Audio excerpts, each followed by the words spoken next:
Hello everyone, welcome back to the official YouTube channel of AgriAddict. So this is our lecture series for the IBPS CFO mains examination, and in this series today we are going to have a lecture on the dryland agriculture. So before starting the lecture, let me introduce myself. I am your mentor Nikhil. I have done undergraduation from the CSK Himachal Pradesh Agriculture University Palampur, and I have obtained AIR 22 in the ICAR PG examination in the subject group of agronomy, and currently I am pursuing masters from the same institute. So this is our lecture schedule in which we have covered these lectures. We have covered till major pulses, and dryland agriculture is our second last lecture. And in the last lecture there is another topic, that is your harvesting, and the dryland agriculture is our second last lecture. So let's start our lecture. So what is dryland agriculture? As you all know, we have three terms: dry farming, another one we have dryland farming, and another one we have rain-fed farming. So dryland agriculture में we have these three situations, and जो ये आपकी तीन situations हैं ये कुछ इस तरीके से divide हैं. These are based on your rainfall. आपकी rainfall pattern क्या है, आपका climate, आपकी soil. तो रेनफॉल के according we have classified the dryland agriculture into further three types: dry farming, dryland and rainfed farming. So इसकी डेफिनेशन देखेंगे. Dryland agriculture refers to growing of crops entirely under the rainfed condition. मतलब कि you don't have the irrigation facilities and you have to rely on the rainfall pattern of a particular area. That is your dryland agriculture. And based on the amount of rainfall, as we have discussed, we have classified into these dryland agriculture in three types. Dry farming जहाँ पे we have the less than 750 mm rainfall. Dry farming में आपके पास less than 750 mm rainfall होती है. Dry land farming में we have rainfall above 750 mm. ठीक है, 750 से 1150 mm के बीच जो आपकी रेनफॉल होगी that will be under dry land. And rainfed में we have more than 1150 mm rainfall. वो आपका एरिया रेनफेड फार्मिंग में कंसिडर किया जाएगा. तो this is the basic difference. अब ड्राईलैंड एरिया क्या होता है आपका? This is the area where the balance of moisture is always on the deficit side. Means आपकी जो इवेपोट्रांसपिरेशन लॉसेस जो हो रहे हैं आपके पानी के, that are exceeding your rainfall. जो आपको रेनफॉल रिसीव हो रही है उससे ज्यादा आपके लॉसेस हो जा रहे हैं. That is why your moisture is in deficit side. That is your dryland area. Next is the difference. Again we have rainfall less than 750 dry farming, 750 to 1150, and greater than 1150 in rain-fed farming. Moisture availability dry farming में अगर इतनी कम rainfall है तो इसमें there is a shortage of moisture. इसमें भी आपकी shortage होगी, इसमें थोड़ी ज़्यादा होगी. एंड रेनफेड में there is enough water available. Now crop growing season कैसे होंगे? अब आपके पास मॉइस्चर अवेलेबिलिटी कम है तो आप कुछ जो आपका सीजन होगा आप क्रॉप्स ऐसे लोगे जो आपके लेस देन 75 डेज लेते हैं. In the dry land 75 to 120. In the rainfed greater than 120 days. Then growing region आपका ड्राई फार्मिंग में मोस्टली आपका एरिड रीजन्स में होती है आपकी. ड्राई लैंड आपकी सेमी एरिड में हो जाएगी और रेनफेड आपकी ह्यूमिड रीजन्स में. Arid and semi arid like your Rajasthan areas, और ह्यूमिड रीजन्स लाइक आपके नॉर्थ साइड के रीजन्स, उनमें रेनफेड फार्मिंग प्रैक्टिस की जाती है. Cropping system we have. Dry farm में you will take single crop और you can go for the intercropping. Dry land में single crop and intercropping, and rainfed में intercropping and multiple cropping you can take. Dry spells are most common, less frequent, no occurrence. Crop failure इसमें ज़्यादा हो जाता है due to the less moisture. इसमें less frequent है, इसमें होता ही नहीं है, कभी कभी होता है. कंस्ट्रेंट्स विंड इरोजन, इसमें विंड एंड वाटर इरोजन, और इसमें वाटर इरोजन बिकॉज इसमें रेन जो है वो ज़्यादा होती है. मेजर्स क्या लेते हैं? मॉइस्चर कंजर्वेशन प्रैक्टिसेस हमें लेनी चाहिए आपकी ड्राई फार्मिंग में, and we will discuss these moisture conservation practices in the further slides. Dry land में आपकी मॉइस्चर कंजर्व प्रैक्टिस के साथ ड्रेनेज भी होनी चाहिए, especially for the vertisols. Vertisols are your black soils. Rainfed farming में proper drainage facility जो आपके पास वो होनी चाहिए. This is the basic difference you have to remember. Next, these are the various events, and related to these events we have here mentioned, and you have to not remember all of these, but you have to remember some of the most common and the most important which are asked in the various exams. Like first systematic scientific approach to tackle dry farming problems कहाँ पे हुई थी? ये हुई थी eight मंजरी farm जो कि आपका पुणे में है. और किसने करी थी स्टार्ट? ये करी थी VL तम्हाने पर्सन थे, इन्होंने स्टार्ट करी थी first systemic scientific approach. VL तम्हाने ने करी थी 1923 में. क्वेश्चन पूछा गया है. Dry farming stations Solapur and Bijapur Maharashtra में है ये. तो कब आए थे ये? इसके 10 साल के बाद 1933 में. नाउ हागेरियन रायचूर में कहाँ आए थे 1934, एक साल के बाद। अगेन एक साल के बाद we have dry farming station है रोहतक हरियाणा 1935।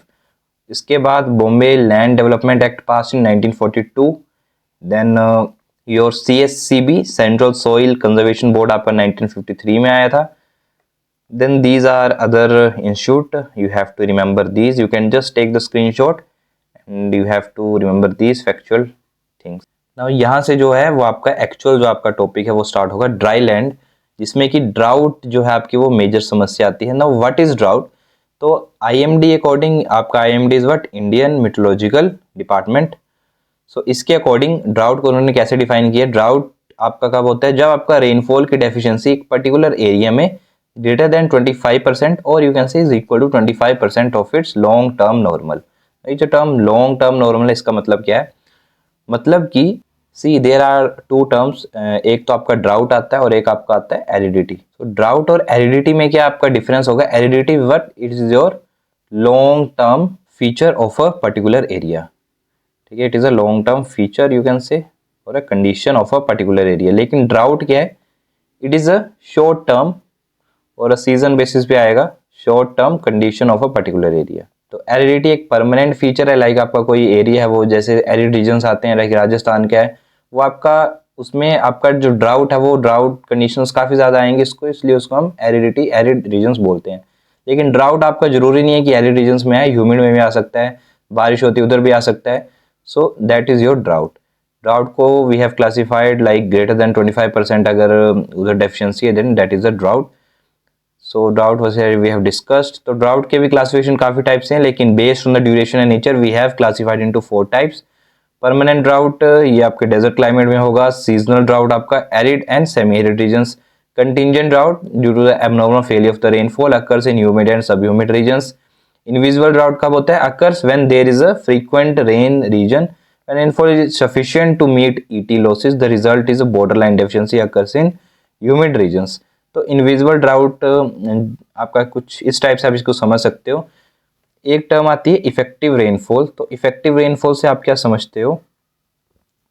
जो आपकी इफेक्टिव रेनफॉल होती है, let's say there is a area और अ फील्ड, ठीक है। रेनफॉल जैसे अभी जो हमारी इंडिया की जो रेनफॉल है वो काफ़ी ज़्यादा रेनफॉल हो जाती है, मतलब रेनफॉल में कोई कमी नहीं है, रेनफॉल इज इन अबंडेंट, लेकिन उसकी जो इंटेंसिटी है, ठीक है, जो आपकी इंटेंसिटी है that is very much high, intensity is very much high. तो उसकी वजह से क्या होता है, जो आपकी रेनफॉल ग्राउंड में गिरती है वो आपकी जो है वो डायरेक्टली उससे रन ऑफ हो जाती है, मतलब वो सोइल में अच्छे से परकोलेट नहीं हो पाती, कुछ आपकी बह जाएगी, ठीक है, कुछ आपकी अच्छे से जो है वो परकोलेट नहीं हो पाएगी सोइल पे। इससे जो है आपका जो मॉइस्चर है फील्ड में वो नहीं बना रहता। दैट इज वाई वो इनविजिबल ड्राउट की कैटेगरी में आ जाती है। जब आपकी इंटेंसिटी काफ़ी ज़्यादा है, रेनफॉल चाहे अबंडेंट में हुई है, लेकिन वो आपकी रिवर में सीज में वो ओवरलैंड फ्लो के थ्रू मूव कर जाएगी, means there is a deficiency of the moisture, that is why that is invisible drought. मतलब कि हमें लगेगा नहीं कि ड्राउट आएगा,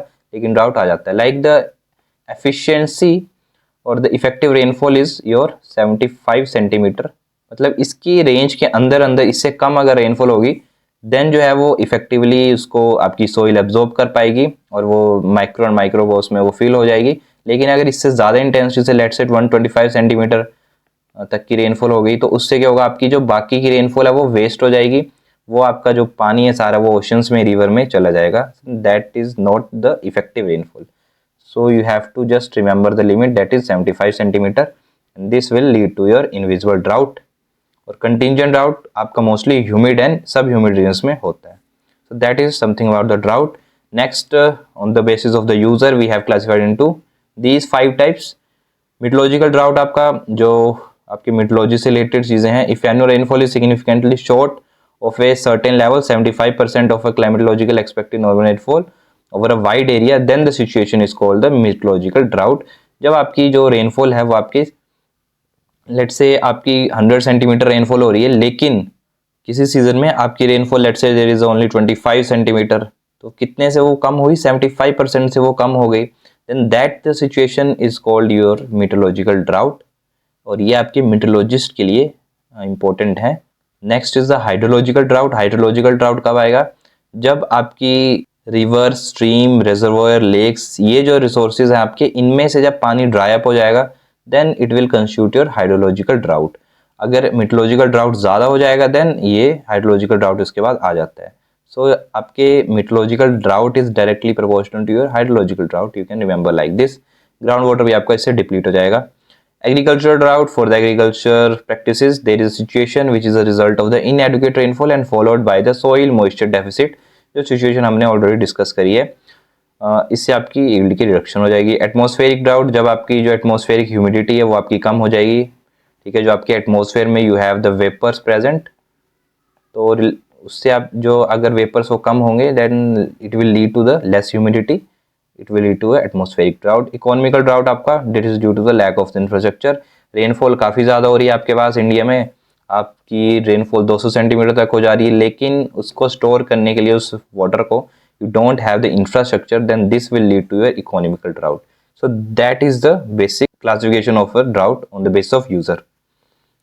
Next, drought air कौन सा एयर मानते हैं हम? According to the IMD, ये आपके official sources हैं, when the area of the country affected by the moderate and severe drought individual together is 20 to 40%, अगर वो एरिया हो जाता है of the country, then and the seasonal rainfall deficiency आपकी southern monsoon की at least 10% से monsoon आपके कम है, और more in the country as a whole known as a drought year, तो इसको हम ड्राउट एयर मान लेते हैं। मतलब किसी एरिया में आपके 20 से 40% अगर एरिया उस कंट्री का अगर आपके मॉडरेट या तो सेवियर ड्राउट से इफेक्टेड रहता है देन उसको हम ड्राउट एयर मान लेते हैं। So the drought area in which the drought occurs in 20% of the air, and severe drought area जहाँ पे ग्रेटर देन 40% होता है वो आपका सेवियर केस में आता है। नाउ एक अनदर क्लासिफिकेशन आती है, that is your Annewari system of the drought classification. इसमें 4 टाइप्स पे क्लासीफाई किया है, no drought, moderate, severe and disasters. No में आपका 75% आपकी जो प्रोडक्शन है that is above 75% of the normal, then no drought situation. Moderate में you have 50 to 75% production, severe में 25 to 50 एंड डिजास्टर्स में लेस देन 25%।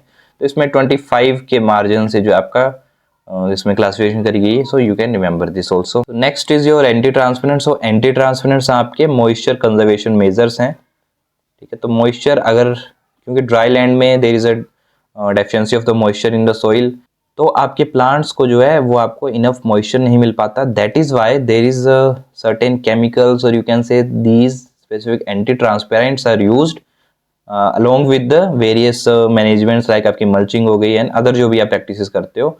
तो एंटी ट्रांसपेरेंट्स का रोल क्या होता है आपका? नाम से ही क्लियर है, एंटी ट्रांसपेरेंट। एंटी मतलब जो खिलाफ हो किसके? ट्रांसपिरेशन। तो आपके लॉसेस किससे होते हैं? एक तो आपका इवेपोरेशन एंड ट्रांसपायरेशन लॉस। तो इवेपो ट्रांसपायरेशन लॉसेस को जो कम करेंगे वो आपकी कहलाएंगे एंटी ट्रांसपेरेंट्स।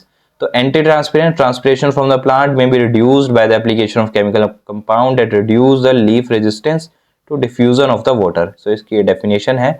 तो एंटी ट्रांसपेरेंट्स आपके कैसे काम करते हैं? या तो वो जैसे आपकी ट्रांसपेरेंस कहाँ से होती है? That is through the stomata, that is let's say this is a leaf, यहाँ पे स्टोमेटा है, यहाँ से आपका पानी जो है वो उड़ जाता है। तो इसके ऊपर हम एंटी ट्रांसपेरेंट्स को अप्लाई करते हैं थ्रू द स्प्रेज और एनी अदर मीन्स। तो इसके भी वेरियस 4 तरीके हैं, लाइक स्टोमेटा कुछ जो काम करते हैं वो स्टोमेटा को क्लोज करते हैं, कुछ जो है उनके ऊपर एक फिल्म बना सकते हैं, कुछ रिफ्लेक्शन जो कि आपका एल्बिडो को ज़्यादा करेंगी ताकि आपके जो सनलाइट है वो डायरेक्टली रिफ्लेक्ट हो जाए, और कुछ आपके ग्रोथ को रिटार्ड कर देंगे, ग्रोथ कम कर देंगे प्लांट की। सो ये आपके बेसिकली 4 टाइप के एंटी ट्रांसपेरेंट आपके मार्केट में होते हैं। सो ये एंटी ट्रांसपेरेंट्स आपको ऐसा नहीं कि आप यूज़ कर सकते हो लाइक ड्राईलैंड फार्मिंग में, लेकिन जब आपका प्लांट मरने वाला है, अगर आपने वहाँ उस समय उसको पानी नहीं दिया या फिर उधर कोई मेजर नहीं लिया, प्लांट आपका डाई हो जाएगा, उस सिचुएशन में you will use is anti transparent. ऐसे नहीं कि आप किसी भी सिचुएशन में इनको यूज़ कर दो, क्योंकि किसी भी सिचुएशन में कर दोगे तो अल्टीमेटली ये जो है फोटोसिंथेसिस को भी इफेक्ट करते हैं, यील्ड आपकी कम आ जाएगी। तो ये आपके फोटोसिंथेसिस के रेट को भी कम करते हैं, that is why not use in all the situation. तो हम 4 तरीके के इनको देखते हैं। फर्स्ट टोमेटा क्लोजिंग टाइप, तो इसमें जो आपका एग्जांपल है दैट इज योर PMA, और इसमें आपका 10% मिथेनॉल यूज होता है। You can add on this 10% methanol is used. PMA की फुल फॉर्म है फिनाइल मर्क्यूरिक एसिटेट, ये आपका फंजीसाइड है, और आपका एट्राजिन जो कि आपका हर्बिसाइड है, मेज में यूज होता है। इसको अगर आप लो डोज में यूज करो, लो कंसंट्रेशन में, then also it can act as a stomata closing type. These might reduce photosynthesis which limits their use, ये हमने ऑलरेडी डिस्कस किया। That is your stomata closing type. इसमें आपको example learn करने हैं because example से ही आपके क्वेश्चन पूछे गए हैं। Next is the film forming type. आपकी ये लीफ के ऊपर एक फिल्म बना देंगे। These are the films of a watery materials which form a thin layer on the surface of the plant leaves and inhibit loss of the water. Example आपके मोबी leaf हो गया, हेक्साडेकानोल हो गया, सिलिकॉन्स फोलिएंट हो गया, ये आपके फिल्म फॉर्मिंग है। रिफ्लेक्शन में these are the white materials which form coating on the, ये आपकी लीव्स में कोटिंग कर देंगे जिससे कि आपका एल्बिडो जो कि आपका रिफ्लेक्टेड रेडिएशन है, रिफ्लेक्टिव रेडिएशन जो है वो आपका ज़्यादा हो जाएगा इससे। तो रिफ्लेक्टिव रेडिएशन ज़्यादा होगा तो मतलब वहाँ पे ट्रांसपिरेशन लॉसेस भी कम होंगे। दिस रिड्यूस लीफ टेम्परेचर कम होगा उससे एंड वेपर प्रेशर ग्रेडियंट 5% केवल इसका एग्जांपल है। Growth retardant you have the example CCC that is cycocel. So ये थे आपके ट्रांसपेरेंट जो आके आपका डायरेक्ट क्वेश्चन में पूछा जा सकता है। So that's all for the today's lecture. हमने इन ब्रीफ जो है ड्राई लैंड एग्रीकल्चर को कवर किया है और यहाँ से इतना ही जो है हमें सफिशिएंट है, यहाँ से ही हम क्वेश्चंस को बना सकते हैं। And if you want to join online courses of the AgriEdit, so AgriEdit has launched various courses like for the AFO students, you have this IBPS AFO mains test series that your Vijeta batch. For the PG examinations for the 2025 aspirants, you have Shrestha, and 2026 you have the Samartha batch. For the ASRB, you have the Sarvshrestha batch, and for the PhD, you have the Sarvatha batch. If you want to enroll in any of these courses, you can download our AgriEdit app. And also you can join through our website that is mentioned below. And if you have any doubt and query regarding the today's class, you can comment down in the comment section and we will try our level best to assist you. So thank you very much and all the best for examinations. Learn from the best and be the best. Thank you very much.